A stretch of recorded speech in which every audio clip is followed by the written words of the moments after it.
welcome to Build. I'm your host, Ricky Camilleri. Our next guest, Jessica Chastain, has used her platform as a celebrated actress to shine a light on a host of important issues, especially the equality of women, as well as other marginalized groups. So it makes sense for her to play Caroline Weldon, a portrait artist in the 1890s who gets embroiled in Sitting Bull's struggle to keep his land in the hands of the Lakota people. Susanna White's Woman Walks Ahead is a beautifully made film with heartfelt, grounded performances by Chastain and Michael Greyeyes, who plays Sitting Bull. Let's take a look at the trailer. Forgive me, ma'am, but very few unaccompanied ladies travel beyond Omaha. Then they are missing some rare beauty. You're not a soldier's wife. No, I'm a painter. A painter? Yes. Darling, I don't mean to be presumptuous, but you do have that certain look. What look is that?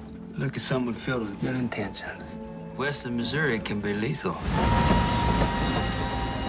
She came all the way from New York to paint Indians. I'm going to paint the great Sioux Chief Sitting Bull. Is that a fact?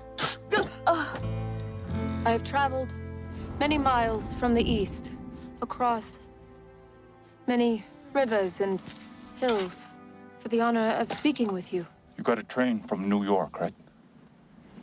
Yes. Nice. You're not good at keeping still, are you? Shoot me. Then I will be still. What would be the point of shooting you? Bullets don't seem to have any effect.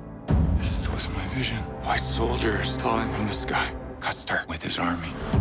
They tracked down every chief, killed them all. Except for you. The only battle I ever fought against is insignificance. So live more. That's what I want to do. He looked so magnificent. These women do not give him reason to hope. No one here is forgotten or forgiven. At least the Bogdan 7th Cavalry. This isn't over until Sitting Bull's dead. You all think that you and me are planning some kind of uprising. The people need a sign for them to believe in their own strength. They've been angry for a long time. I fear that his return to Dakota is about revenge. You idiots in Washington want to start another war. If we fight, they'll massacre us all. This is what the general wanted all along. And deep down, that's what the bull wants too. Now, terrible things have happened here in the past. I'm just here to paint a painting.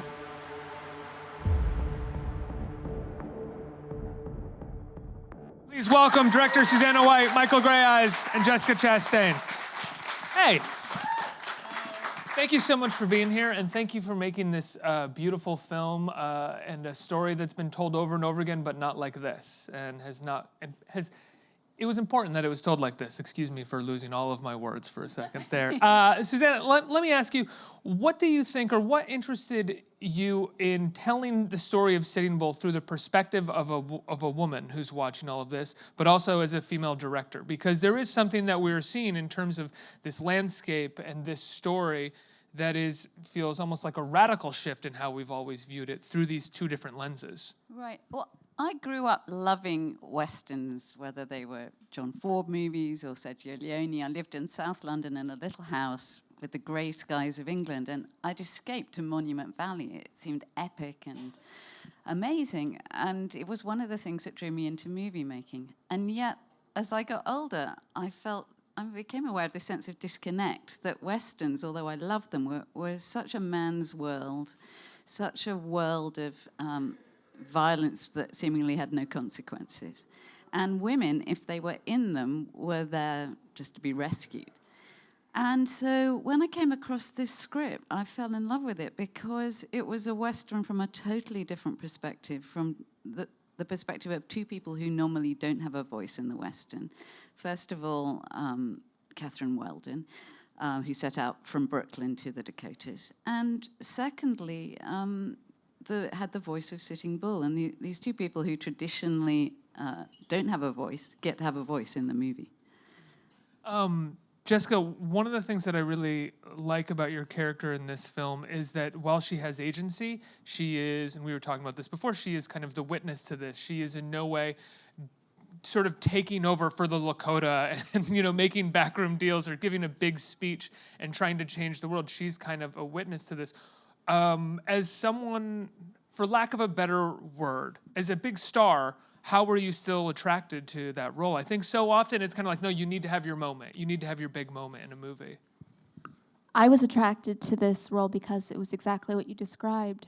So much so that, there was this beautiful scene at the end where Sitting Bull is talking to his people at the council and at the vote. And as scripted, Catherine Weldon is sitting next to him, and we spoke about it, and I said, I'm really uncomfortable with this. I said, I really don't think Catherine should draw focus at all. She's on the outside watching what you are doing. And so that's why I responded to the film. And we were finding all the ways that we could show that she was not there to save anybody, because she can't. A woman in that time period, she didn't have a vote. She was property of her father, her husband, her brother, whatever man was in her life. But it was more about how can she be of service? What can one do to be an ally? How can we work together to find a place in this nation that is being formed? I think what she also was an outsider in a lot of ways, which gave her perspective on another marginalized group, right? I mean, being a woman, as you said, being owned and not wanting those things, particularly for herself in that time, made her a suspect to a lot of other people, or suspicious at least. Absolutely. For her to travel to the Dakotas it's a shocking thing in that time period for her to do that. And we see in the film that there are consequences to the friendship that she develops with Sitting Bull. So much so, there's a scene of violence, and she's vilified for, I guess, what they might have seen as her crossing away from her own race. Like she was a race traitor in some eyes. But I think for her, there was no difference between anyone, and that's what was so beautiful about her. Humans are humans, and love is love, and we should have known that forever, and we should know it now. Michael, what did you know of this story before you were getting into it, and what made you want to portray Sitting Bull? I actually didn't know a lot about Catherine Weldon until I read the script. Again, she's a forgotten figure in history, and this is an important corrective, to how voices get silenced. So for me, when I read the script, I knew it was different immediately, within the first few pages. And by the time Sitting Bull actually appears in the script, I realized we were looking at a landmark shift in Native portrayal, Indigenous portrayal. So, and then for me, I knew a lot about Sitting Bull. This is arguably the most famous Indigenous leader in the world. So for me to have the opportunity to play a cultural icon, like a hero to us, was, extraordinary. What is it like to play the leader of a kind of resistance right now? Not to say that resistance is similar to many of the resistances that are forming in the way that lots of people feel right now, but I think in some ways you can draw an emotional parallel. Absolutely. There's tremendous parallels, like to the world that we're in right now. But I think the thing that allies us, the thing that connects us, is people of conscience must act. You can't stand aside and let things unfold without screaming into the face of it. And for me, this idea of a community rallied against this force, this nation that required land and denied, in instance after instance, our humanity, our right to sovereignty, our lives, our very lives, meant it's a struggle that we've fought against for a long time. There's a great line in one of the scenes where Catherine says to me, they're angry. And Sitting Bull says, they've been angry for a long time. So really, a chance to work in a period film like this reminds us all that even though 100+ years have passed, you have to ask yourself what has changed, what hasn't, and it's instructive. So now, when you're operating in a period film like this, and you are doing, I hate to use the word revisionist, because the revisionist film work is really the stuff that was made in the 40s, 50s, and 60s. This is kind of the true work that should have been made, the real story. But when you are revising the way Hollywood has told the story for so long, are you intentionally drawing parallels to what is happening right now? Because so much of that can be pulled from the film. At least I felt that way. Or do you try to really just stick to the core story in that period of time? And if those things kind of bleed off of it, then so be it.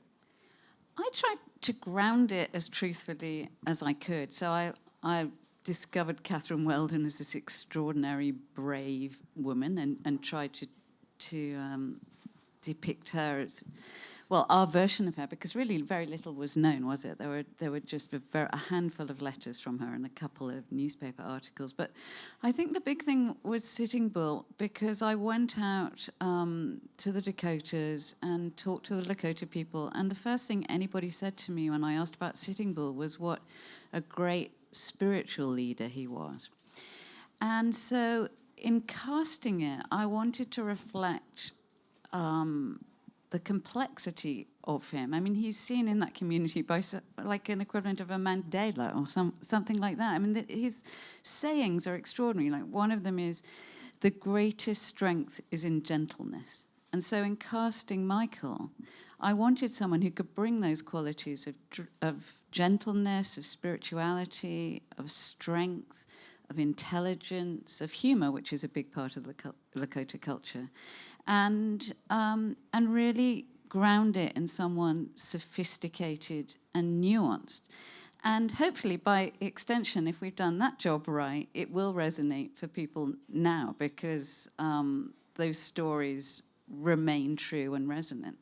Can you talk about Sam Rockwell's character as well? Because he is someone that I see a parallel with now as well, as someone who may have a humanity to him, may want to protect people, but sees a complete futility in any kind of resistance to the sort of impending genocide that he thinks is going to happen almost no matter what. Right. So Sam Rockwell plays a cavalry officer with PTSD, essentially. He's feeling tremendous guilt for what he's done in the past. Great performance, yeah.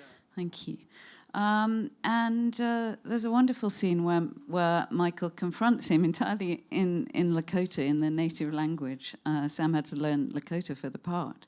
And that was important to us, because we wanted to show, again, the nuance that actually here's someone who, in order to survive at the time, wouldn't do the Hollywood version of a Western. He actually would have had to learn the language in order to do his job.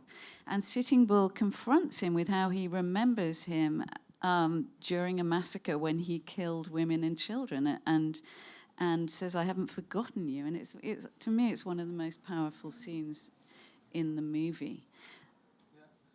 Jessica, what was it like working with Michael? How did you guys develop the relationship between Sitting Bull and Catherine? Did you have time beforehand to talk about it much? I think we, which worked really well for Sitting Bull and Catherine, is we didn't really talk about a lot before we were doing the scenes. And we shot a lot in chronological order. So as Michael and I were getting to know each other, the characters were. And I wanted to remain as much the feeling of being an outsider, I guess, trying to find my place in this new land and, with these people. So, I thought about her in that way a lot. And so because of that, I don't know that it would have been helpful too much. I mean, we did joke around a lot. We had a lot of fun. And the first few weeks, we shot most of our stuff, just the two of us, because sets were still being built. So, we were insulated. And then we developed a strong friendship and trust. So when the other actors came on, we were already a team. So it was kind of like in the movie, the characters in the movie, when the other actors or the other people showed up, these two had become a team already. Yeah.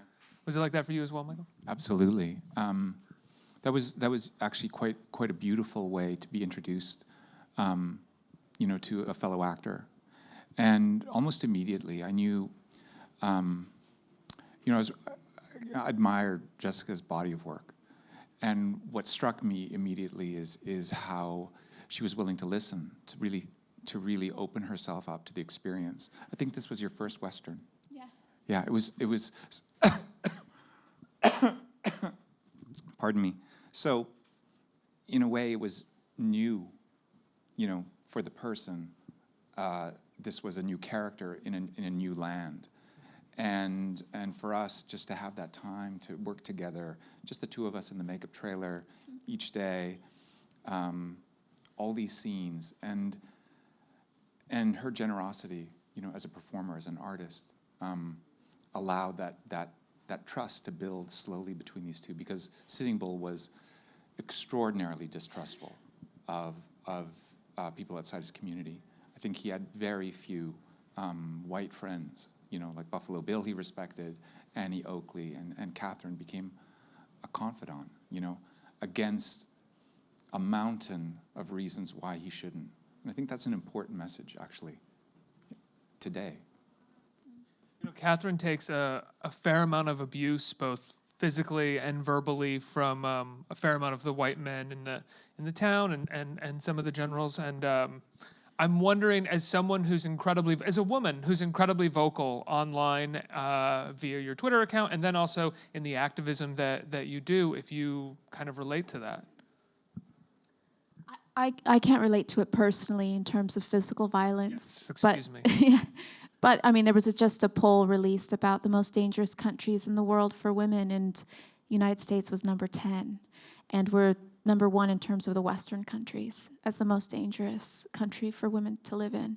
So I don't see it as something that's difficult for me to imagine.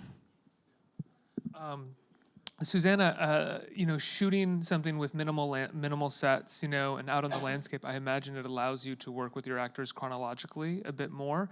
Was that something that you had figured out before going into doing it, that you knew you would be able to do? Something I really wanted to do. We shot the movie in 31 days, so we didn't hang around. And we tried to have a few interior sets so that when the light was fiercest in the middle of the day, we could go into them and then come out for best light either side of that. But it's such a bonus. It's so rare to be able to shoot a movie chronologically. It's such an unusual experience, and it was great for us. How does that change the way you go into each scene? Do you find that there's even more shorthand, that you don't have to communicate as much about each scene because there's momentum? Yes, and I think our process was we actually have very little rehearsal before we started. I rehearsed with Michael, but I had little time with Jessica, and so it enabled us to go on the journey for real. And it was a great advantage.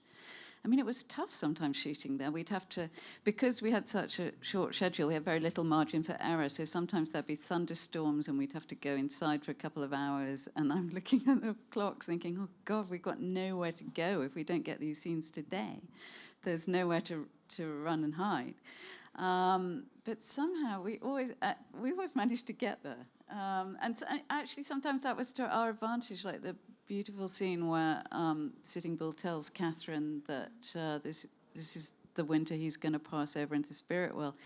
The light was just dropping like a stone, and I remember them saying to me, "What, we're really going to shoot that now?" Like knowing what time it was and the light was going, which was one of the most important scenes in the movie. But the light was absolutely stunning in that scene. So. It did play to our advantage sometimes. It's that there scene. It is. Yeah. It's that scene. Yeah. Get it quick so you can get that magic hour shot, right? Yeah. Exactly. I'm curious. I brought it up a little bit at the beginning about having a female director in this and having the story viewed from a female perspective.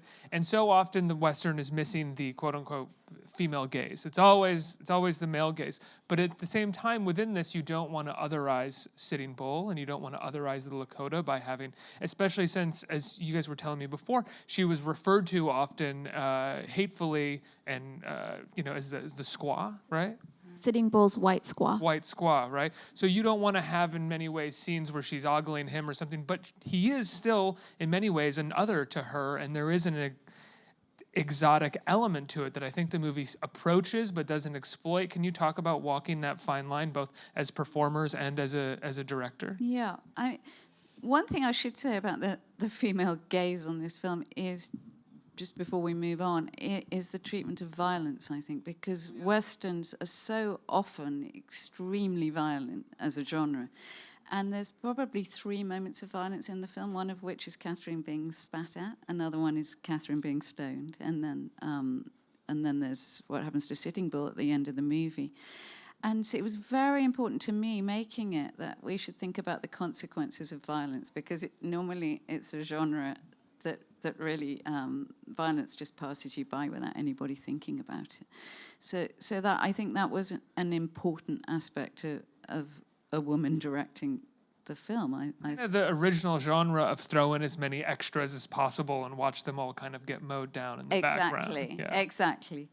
And yeah, in terms of their relationship, I think it was very important that to me that the film had at its heart 2 people who had no voice in society finding a connection together and finding a mutual strength through that. So I didn't want to over-romanticize it, and I think that was a delicate line that we trod. We wanted to feel a connection, but not kind of sell it as some kind of schmaltzy love affair. Yeah, I know for me when I first read the script, because you could feel the romantic tension in the writing, and I thought, is this Hollywood, romanticizing this relationship? And I started doing research on her, and in one of her letters, she said that Sitting Bull proposed to her. Wow. So there actually was a deep love between them. It actually annoyed her that he proposed to her. She wasn't happy about it.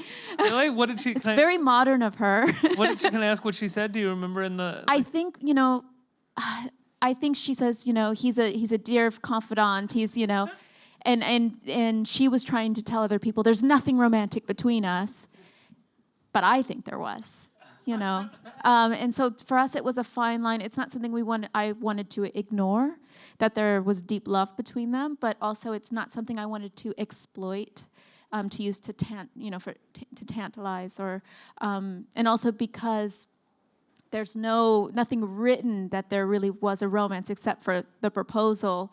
I felt like it would have been a little cheap for us to delve into a deep romance. I think also it's important to mention that, as a scholar, I write a lot about Native representation. And what, again, makes this script paradigmatically a shift is the 3-dimensionality of a Native character. Often we're used as foils against which, the so-called dominant culture, poses questions for themselves. But with this script, with our choices, we again said, how do we explore the full humanity of this character?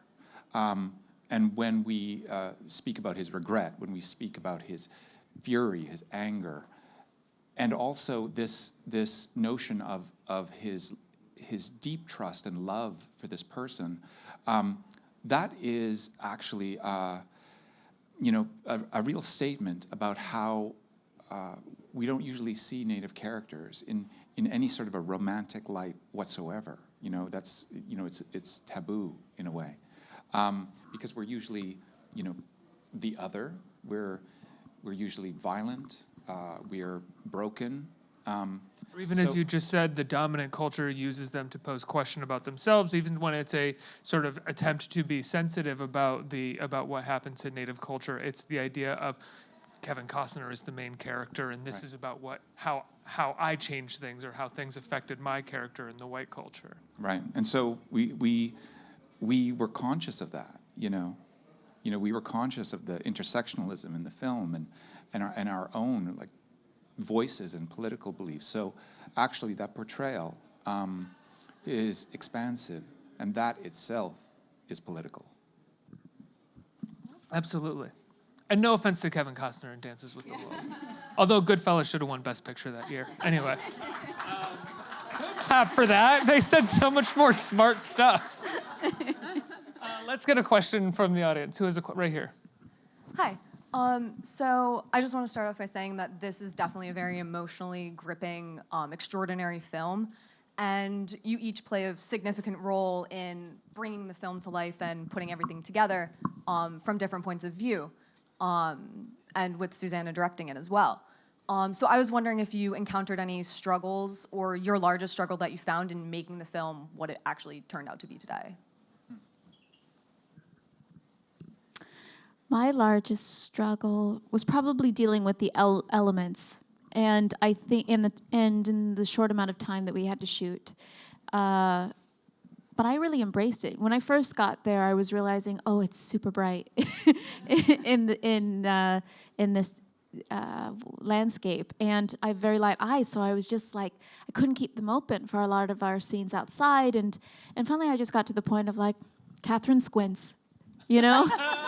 It's fine, I'm wearing a corset, I'm wearing a petticoat, I'm wearing all of this stuff, and now how wonderful that I get to add that to my character because it's real. You know, Did you spin that to Susanna? I got this great idea. So Catherine, she squints. I know. I just mean like she responds to what's around her, right? She's used to being in New York. Now here she is, and she's fish out of water. It's okay to be squinting or covering my eyes so I can see, or be sunburnt a little bit, and have the dirt in my face and the wind and all of those things that we were experiencing, because that's for me what made it more real for the character.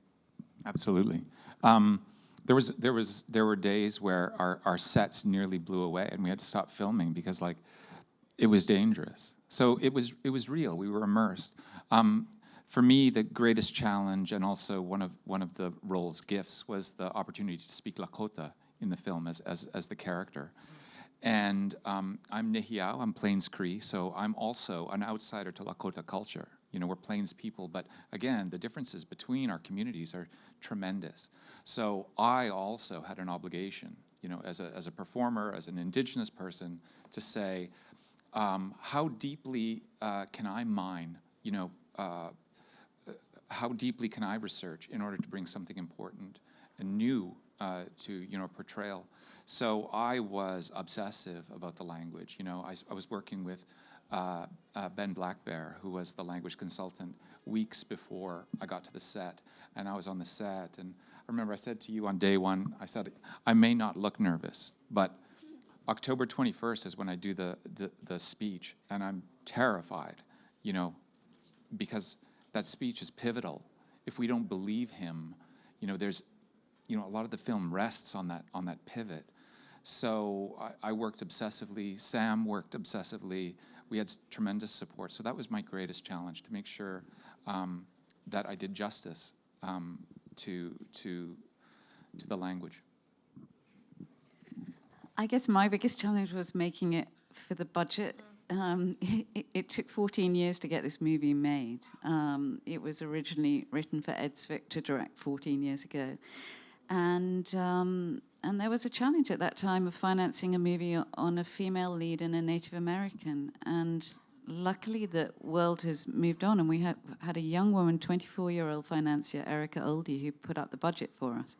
Can I ask, was it the same script 14 years ago? Had there been changes? It changed a bit. I worked with Steve Knight on it. So yeah, I think actually Steve sent me all the drafts, and I think there were maybe 16 drafts I read over the years. Can I ask, Stephen Knight's a wonderful writer. 14 years ago, the way that I think we would approach a story like this culturally would be different. I think our conversation about it right now would be different. Were some of those elements in the story maybe a Hollywoodization of I their think the earlier drafts were much more a clash of two old warriors between Bill Camp's character, General Crook, and Sitting Bull. It always had Catherine's story there, but there was more of a testosterone element to it, I think, in the early drafts. And so, but Steve grew up loving Native American culture and Indigenous culture, had pen pals at Little Eagle School when he was at school. So it was a story that was very close to his heart. And so I was determined when I got it. I thought it was such an extraordinary reshaping of the Western genre. I really wanted to make it. And when Erica came up with an offer of the budget, I thought, I've just got to make this film, and we're going to make it work, and somehow we're going to shoot it in 31 days. And if we have to cut out some of the scenes of New York or the battle scenes, then they're just going to go, because at the heart is the story of the relationship between these two really wonderfully realized characters. So It doesn't look like you cut anything out that couldn't be there, and there's no thought while watching it of like, oh, they had budgetary problems on this movie. It looks you. really beautiful. thank you. Yeah. Next question. Hey guys, so the movie does look beautiful. I like your Congrats on that. shirt. Thank you so much. So in real life, Jessica, you've been such a role model for me, and so you've been so outspoken and courageous, and in the movie, your character also sets out to do something wonderful and courageous. And I was just curious if that like parallel was like conscious for you, and if in the future you kind of pick your projects to kind of like based on their relevance to the climate. It's an interesting question. I do think I pick my projects based on what's going on in the world around me. I'm inspired by characters that are different from each other, and I'm inspired by characters that push against the status quo of what society expects them to do or be, because I feel like I've seen that story over and over again, and I want to see a woman do something different. And I do think of the social relevance of each project. What am I putting out into the world?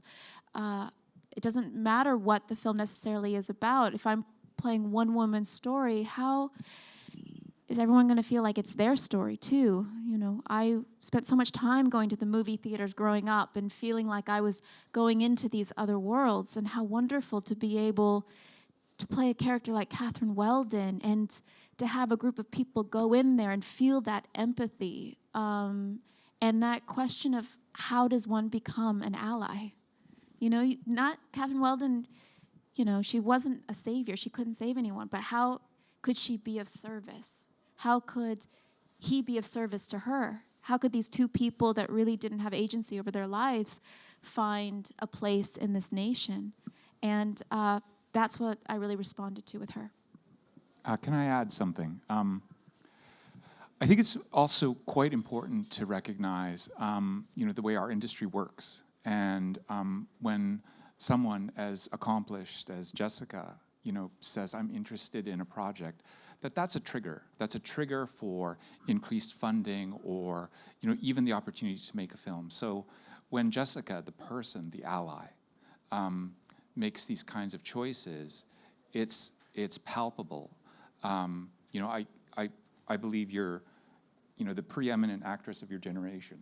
So when we have that kind of power, you know, placed in service of something like this, that's crucial, and it says a lot. I think it says a lot about you. You talk about how to be an ally, and I think so much of this film, what it does that so many Westerns in the past haven't done, which is humanize. It humanizes women, and it humanizes Native Americans, and so much of what being an ally is, or what I feel like I can do to be an ally when I am one, if I am one, is humanizing another person, constantly humanizing them and being humanized myself and listening to each other. And that's so much of what this film does. Congratulations, it's really beautiful. It comes out in theaters this Friday as well as VOD, right? Everybody please give them a big round of applause. And go see Woman Walks Ahead or watch it on VOD. But go see it, it's really beautiful.